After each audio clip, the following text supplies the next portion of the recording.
Ano po yung faith ng mundong ito? Ang faith po ng mga tao na hindi naniniwala sa Diyos.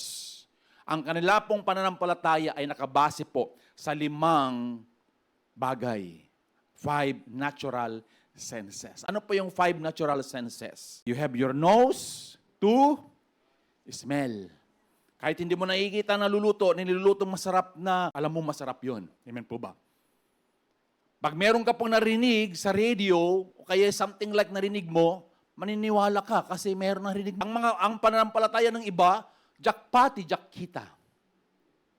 Pag hindi ko siya makikita, hindi ako maniniwala. Amen. Ganun pa ang faith na pangatlo ng tao. Amen. Sa kanila pong ano. Pag hindi po nila nalalasahan, masarap na po nila nakikita yung masarap ng lechon, masarap na yung pagkakaluto, maniwala ko dyan. Hanggang hindi ko natitikman, hindi ako maniniwalang masarap yan. Amen po ba? So, your faith will based on your taste. At yung pong panglima, yung pong feeling, di ba? Yung pong touch, doon po natin na ano. Kaya nga po, ang faith, ang panampalatay ng tao, nakabase po sa 5 senses.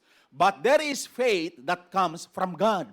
And that is faith comes from hearing and hearing the word of God. Po ba? Kaya nga pong pananampalataya natin ay nanggagaling sa Diyos. So that's why if you have that faith like a mustard seed, you will know the truth and the truth shall set you free.